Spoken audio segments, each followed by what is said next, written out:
Hi guys, it's Ironside with Tech from the Crypt. Today we're going to be going outside into the awful scary daylight to bring you a review of the BlackVue DR650S 2-channel dash cam. We're going to see if this thing is any good.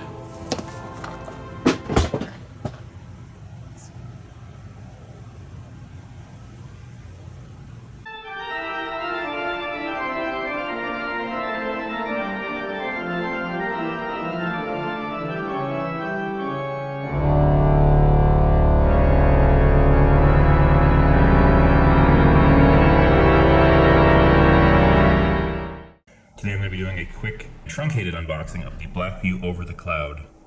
It means it's from the sky. I've already unboxed it, because unboxes kind of tend to drag, so here's just an overview of everything in the box. You have your front and rear camera, nice and shiny.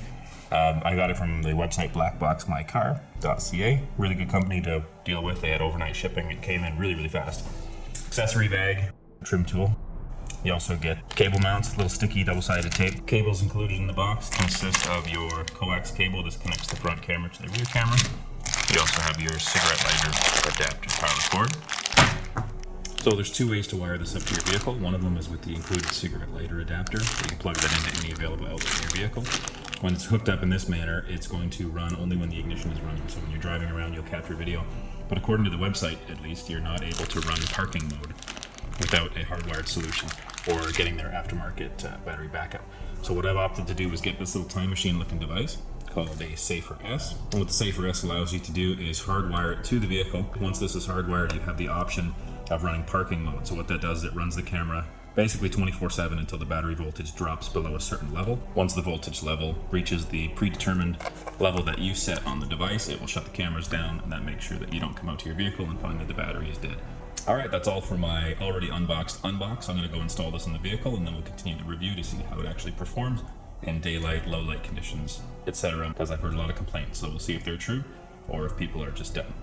No offense if you're one of those people. Garbage man, garbage man, garbage man, garbage man, garbage man, garbage man, garbage man, garbage man, take my garbage. Today's install is taking place in a 1996 Honda Accord. And here's a quick overview of the tools that you're going to need for the job. Things like a wire stripper and cripper, electrical tape, an upholstery tool, flashlight. I'm sorry, this is silly. I don't know why there's a shoehorn in here. But yeah, you will need pretty well all of this stuff. Not a super great start for the BlackVue. I've plugged it all in to do a test before install. Check SD card. And I have that voice repeating every couple of seconds telling me to check the SD card. It's a brand new SD card, Lexar 128 gig high speed. Card. All the reviews said that that brand was supposed to be the best for it, or at least one of the best. I've tried formatting the card.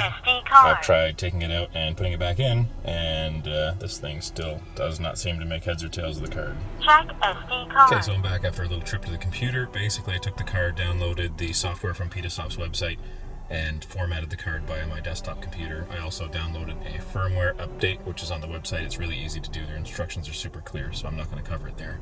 Once I inserted the card back. BlackVue for your safe driving. Oh, Starting normal recording. She's alive. Okay, that's a good sign. Basically, just needed a firmware update out of the box. Quick tip, before you install this, hook it all up first. Plug it in, just sitting on your seat, uninstalled. And you can log in with your smartphone. You can actually view the camera feed live. So you can use that feed to determine where the best place on your windshield is going to be. One thing that's very important when you're mounting something like this to your windshield is always get a good quality stud finder and use it on the glass to find out where the strongest place is to mount. I found that the center of the windshield was actually the sturdiest place to hold the camera. So to run the actual wiring, you just take the wire and you find a place to tuck it with an upholstery tool, go along the headliner, tuck it in behind, keep going around, and basically you're going to wire it all the way back for the rear camera on the back window, and then have your power connector do the exact same thing, but go the other direction down the A-pillar, in behind the glove box, and then you can find whichever place that you'd like to wire it. If you do have one of these Jeeps, just an FYI, don't be that guy that installs the wire just hanging across the back trim and then up to the lift gate. I've seen some people do that. I don't recommend it. So do it right. Take the panels off. What you're going to want to do is this panel here just comes off with clips. As you can see, just has the little pull clips. So you pull down in all the right places. This piece will come off. You could run the wire in behind. And the goal is going to be to feed the wire through these little tubular rubber pieces that is actually meant to feed the wiring into your back liftgate. This panel here also detaches. Same sort of thing by using the pull clips. And then what the end goal is going to be the wire just sticking out from here. And we're going to attach the camera onto the back window. So you don't have to worry about wiring hanging over the top here, possibly getting pinched when the gate's closed. All right, so I'm just about to wire up the Find Safer S cutoff. This is going to make sure that my battery doesn't die when the cameras are running when the vehicle's in parking mode. You can refer to the manual for all the different settings, but you can see I set the dip switches to infinite power rather than having a timer, which is the 3 dip switches on the right, and the ones on the left control the voltage cutoff. So I've set mine to detect when the battery reaches 12 volts, and then it's going to shut down the cameras. So I'm going to be using the wire that hooks up to the power outlet in the center console because that provides constant power. This wire actually is down underneath here. You can see where it comes out from the console and it snakes its way around. It's actually this wire here with the foam around it. This guy. So it hooks up into this bundle of wires through here. And as you can see, you can access it from the side. This red wire is actually the one you're looking for. And a convenient place to find a ground wire is behind the carpeting. There's a bolt right there. All right, so once again, before I run all the cabling, I just wanted to plug it all in and make sure that it works. We have our power supply hooked up. The ground wire is also hooked up. And that was a 13 mil socket, just in case anybody was curious. The camera is now on. You can probably see the little blue blinky light. No errors. And I've hooked in with the Wi-Fi to double check my view. So you can see that's the front camera. And then switch it, and you can see the rear camera works. So far, so good. Okay, so here's the part where I'm just going to talk and give my impressions of what I thought of the BlackVue DR650S 2-channel dash cam. So ultimately what I've decided is I'm going to be returning this dash cam for a variety of reasons. There's I think a lot of design flaws on top of actual technical flaws with the unit that I got sent initially. BlackBoxMyCar.ca has been really awesome with customer service as far as switching them out and putting up with all my incessant emails about how I'm not happy with the product. In a nutshell, the first issue that I was having with this unit was the fact that on top of the fact there's a bazillion dead pixels all over the screen, including some fairly bright dots in the middle. So any footage that you take at nighttime, it just looks like a starry night, even though it was cloudy and there was no stars. There's hundreds of dead pixels. The image sensor is just not up to the build quality I would expect from a $500 to $600 unit once you're done buying memory cards and everything else. Also, another thing that was a huge issue was the fact that my initial unit, whether it was the memory card or the camera itself, was recording footage that was very choppy. It was all pixelated at night, and it was always cutting in and out and freezing and things like that. And I was also missing huge chunks of footage where the camera would just stop recording seemingly at random. I don't know why it was doing that. It's possible that it could have been the Lexar card.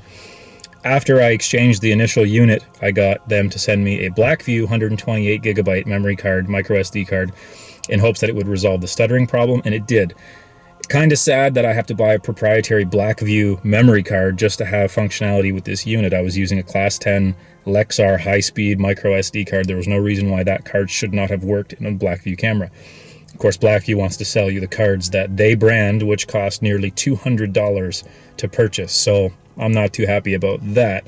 Once the second unit came in, swapped it out, the stuttering issue with the video feed went away. However, I'm still left with 3 very deal-breaky problems with this system. The first one is that when the camera switches into parking mode, when you've parked for a period of 5 minutes or so, after you start driving again, it takes 2 to 5 minutes for it to wake up and switch back into normal recording mode. So you're going to find that you're losing a lot of footage in the first few minutes of driving. Of course, the first few minutes of driving is usually when someone's going to hit you in a parking lot or something terrible is going to happen to your car.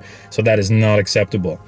Problem number 2 revolves around parking mode's motion sensitivity. I found that the settings, even at their lowest sensitivity, so a setting of 1 out of 100, it was still recording non-stop. I would have my vehicle parked in a lot overnight, and I was getting footage from the entire night. You might get the odd minute here or there where it wasn't recording, but it was really, really sensitive. I think the camera was designed to detect the rotation of the Earth. That's how sensitive this thing was. The slightest breeze, change in light, someone walking by a mile away, it was recording them. I guess at the end of the day, it's a good problem to have when you have too much footage versus missing something that is super important to catch. But the issue with that, of course, is that memory cards have a finite lifespan, and if you're constantly recording to the same card again and again and again, you're going to wear out your card. And as I mentioned, the BlackVue proprietary card was nearly $200. At least that's the sticker price. Blackboxmycar.ca hooked me up, gave me a bit of a discount. The third problem that I had with this camera is revolving around the Wi-Fi feature. So if you get your cell phone out and you connect to the camera with the direct Wi-Fi connection, it takes ages to buffer and display a 1-minute video clip. This shouldn't happen. It's 2017. Wi-Fi is better than this. But I found that reviewing your videos was such a headache. I had to take the memory card out of the camera all the time, and it's not exactly in the easiest to reach location once it's installed in the car. So to take that inside the house and use it in your desktop computer every time, that's just unacceptable. It's not convenient. Let's talk about video quality. So the front camera is 1080p, but that being said, I would rate it at average at best. Particularly at nighttime, the quality suffers even more. Very contrasty colors, grainy picture. On certain occasions, you can make out license plate numbers, but I wouldn't bet on it. It just wasn't that impressive. The rear camera, I think, is completely useless. It is so bad, the quality of it. It's 720p. Night vision, don't even bother. At night, don't even bother, because it's so dark unless you're somewhere where it is completely lit up, very well lit up. It's grainy, it's dark, it's blotchy. You're not going to read plates. You're not even really going to see what's happening. And even during the day, the footage quality on that rear camera is absolutely terrible. For a 2-channel system, they need to pull up their socks and kind of take a page out of ThinkWare's book with the F770 and look at a dual full HD setup, 1080p in the front, 1080p in the rear. Interestingly enough, that is the system that I'm going to be trying next, because this one is just not cutting it for the price, for the protection of my vehicle. I want something better, so I'm going to be sending it back and annoying blackboxmycar.ca one more time to have them send out a new unit, a ThinkWare F770. I'm going to try that one out and see how that one performs compared to this unit. Overall, very, very disappointed in the BlackVue DR650S 2-channel. Very disappointed for the price point. I like the design of it. I like the look of it. I like how it's discreet enough that you can hide it in the vehicle. It looks pretty cool. A lot of the features on paper sound really great. The built-in GPS, the cloud, all that other good stuff. But in practice, very underwhelming, not very good. Their customer service is okay. They responded to me quickly, but they are basically just promising that in future firmware updates, they're going to try to iron out these problems. But this camera's been out over a year. I think 2016 it was released. So there's no real reason why we're still having these very rudimentary problems with things like motion detection, dead pixels on the sensor. The new camera that I got in has just as many dead pixels as the first sensor.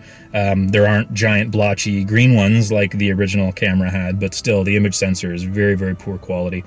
So I do not recommend this camera. I know that there's a lot of people that have it, they like it, good for them, but yeah, I can't recommend it in good conscience for the money. Maybe if they like chop the price crazily and offer it with a discount, but I think there's going to be better options out there, and we'll see when it comes to the ThinkWare 770, the F770, if that's going to be a better system. I'm hoping, because I'm going to have to rip all these wires out of the car and go from there. Well, guys, that's been my officially mandated summer 10 minutes outside in the sun. I'm going to retreat back into the cavern of the crypt and wait till the fall, because I don't like the sun. It's hot. Ugh.